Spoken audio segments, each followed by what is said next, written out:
باتیں بتاؤں گا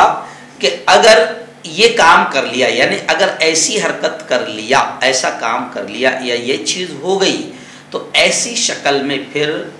روزہ قضا بھی کرنا پڑے گا، یعنی وہ روزہ رمضان کے بعد رکھنا بھی پڑے گا اور کفارہ بھی دینا پڑے گا، اور کفارہ بڑا سخت ہے، 60 روزے مسلسل رکھنا۔ تو یہ کوئی ہنسی کھیل نہیں ہے، اس لیے اس کو بہت دھیان سے سنیں۔ کفارے کی کیا کیا شکلیں اور ہیں وہ بھی میں آپ کو بتاؤں گا، قضا کی کیا شکلیں ہیں وہ بھی میں آپ کو بتاؤں گا، لیکن آج یہ مسئلہ پہلے دھیان سے سن لیں جن میں قضا اور کفارہ دونوں لازم ہو جاتا ہے۔ کفارہ کے معنی کیا ہوتے ہیں؟ چھپانا،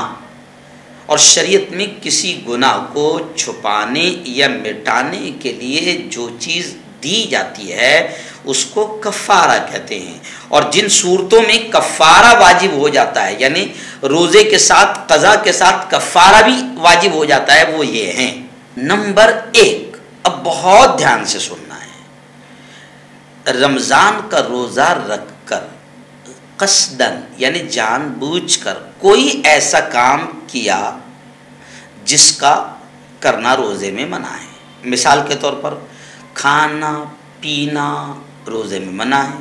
عورت کے ساتھ ہم بستری کرنا روزے میں منع ہے۔ اب اگر ایسی کوئی چیز کرتا ہے یا اسی طرح پینے میں پانی، دوا یا کوئی اور پتلی چیز کے علاوہ حقہ،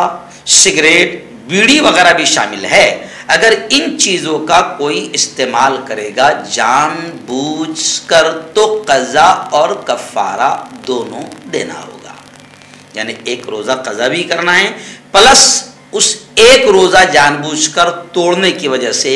پھر 60 روزے مسلسل رکھنا ہے۔ کفارہ کی اور بھی شکلیں ہیں، صرف 60 روزے ہی نہیں اور بھی شکلیں ہیں، وہ انشاءاللہ میں آئندہ کل بتاؤں گا، لیکن آج یہ سمجھ لیں کہ کون سی چیزیں ایسی ہیں جو انتہائی سخت ترین گناہ ہیں جس میں قضا اور کفارہ دونوں ادا کرنا پڑتا ہے۔ نمبر 2، روزے میں کوئی ایسا کام کیا جس کا کرنا تو جائز ہے، مثال کے طور پر سر پر تیل لگایا جائز ہے، سرما لگایا جائز ہے، خوشبو سونگھی یا عورت کا بوسہ لیا یہ جائز ہے، لیکن یہ کر لینے کے بعد اسے معلوم نہیں تھا، اب اس کے دل میں یہ خیال آیا کہ میرا تو روزہ ٹوٹ گیا، اور پھر روزہ ٹوٹ گیا یہ خیال اس کے دل میں آیا تو اب اس نے کھا لیا کہ بھئی روزہ تو ٹوٹ گیا، اب کوئی چیز کھا لیا یا پی لیا تو پھر اس پر کفارہ لازم ہوگا، اس پر کفارہ لازم ہوگا۔ اب اس میں 2 باتوں کا خیال رکھنا ہے، آپ نے سر میں تیل لگایا اور آپ کو یہ خیال آیا کہ میرا روزہ ٹوٹ گیا اور آپ نے کھا لیا، تو ایسی شکل میں 2 باتوں کا یاد رکھیں آپ۔ اگر یہ اس کو کسی عالم نے غلط فتویٰ دیا، اب یہ تو بیچارہ جاہل تھا، اب مولانا سے اس نے پوچھا، جیسے رہتے نا نیم حکیم خطرہ جان، نیم ملا خطرہ ایمان، اب کسی مولانا سے اس نے پوچھا اور مولانا نے اس کو غلط فتویٰ دے دیا کہ ارے باپ رے سر میں تیل ڈال لیا، کیا بات کر رہا، خوشبو لگایا، روزہ تیرا ٹوٹ گیا۔